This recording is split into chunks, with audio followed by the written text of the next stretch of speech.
the message, let's look at the engine and some of the tools that you can use. So with database management, there are 3 different types of tools that you can be using. There's the CRM and the database systems, so the customer relationship management, all that database where all of that information does sit within. There's also email engines, and what an email engine does is you can upload all of your database record, all of your patient records and potential patient records, and then send out emails to those people.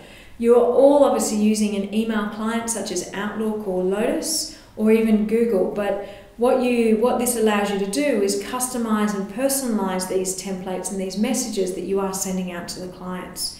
And then the last one is the SMS engine, and what that SMS engine does is that you can use that as a reminder tool and a reminder for all of these messages that you do need to be pushing.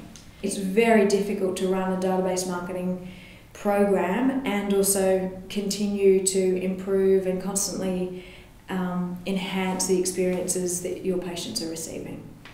So for email engines, the things that you should be looking for within an email engine are that it can seamlessly integrate with your database system, that it can create and send HTML and text emails. So HTML are the emails that do have the pretty pictures and the colours included in it.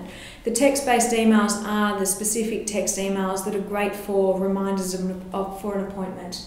That you can develop those email templates, that you can execute campaigns very effortlessly, and that it does record the things that are happening with your emails, how many emails have actually been opened, how many emails have been forwarded. If you do have links in your emails, how many people have actually clicked on them. The thing to remember is that every clinic is different and every clinic has their established processes and procedures in place. So what this really is just a guidance or just a tool and give you some options for what else is actually out there and how potentially you could combine what you're doing with what else is an option. The last thing that we need to look at with using the data is learn.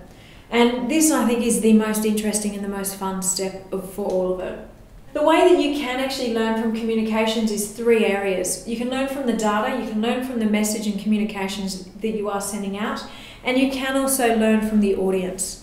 So the way that you can learn regarding data is the quantity of data, or how much and how little is actually getting through, as well as the quality. So is the data actually of a high quality, or are you getting a lot of bounce backs? Are there things that are undeliverable and are being returned to you? Also, the additions, so looking at how the data is being updated and refreshed and how often new data is actually being included.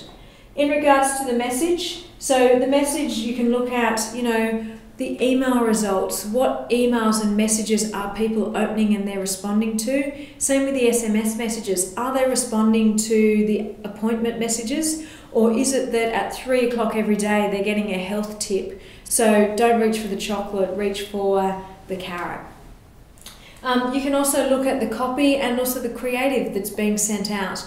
Is the creative actually getting through? Is it talking to the patients that you want them to? Have you got female images in your communications but you really are talking to males? There's a lot of learnings that you can get from the message. And then from the audience, and the learnings you'll get from the audience is when you do actually talk to them. So when you talk to your patients, what are they recalling and what are they actually talking to you about? Ask them if they do like receiving their automatic reminders. And the thing about learning is it's a continuous process. You constantly need to be reviewing, planning, implementing, so that learning can be brought back to everything that you are doing. This is very similar to the digital marketing, where everything you do is about constant learning, constant refining. In regards to using the data, we've looked at the data, we've looked at the message, we've looked at some tools, and we've also looked at how you can continuously learn from the communications and from those messages that you are sending out. So the key takeouts from this session are the 10 national privacy principles are in place for a reason. They are to protect you, and they're also to protect your patient's data. There are some very strict rules within the health industry, so make sure that you have read them and that you are aware of what they are. So the second thing, When you collect data, you must use it and use the data that you have collected. You also need to constantly refresh and make sure that that data is accurate, because any inaccurate or duplicate records are basically wasted records and wasted opportunities and money. The third is that there are a number of database management tools out there. And then the last takeout, or the fourth takeout from this session, is that learning is constant. And there are 3 areas that you can learn: around the data, around the message and communication, and also around the audience, and what the audience is actually taking out from the messages that you do send them. So we've covered the first 2 parts of the webinar. The next that we will be looking at is how you can actually implement this and what are your goals for the next 30, 60 and 90 days.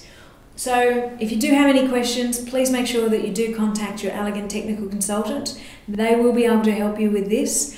As well, around this webinar, there are a lot of reference and reading material for you to digest.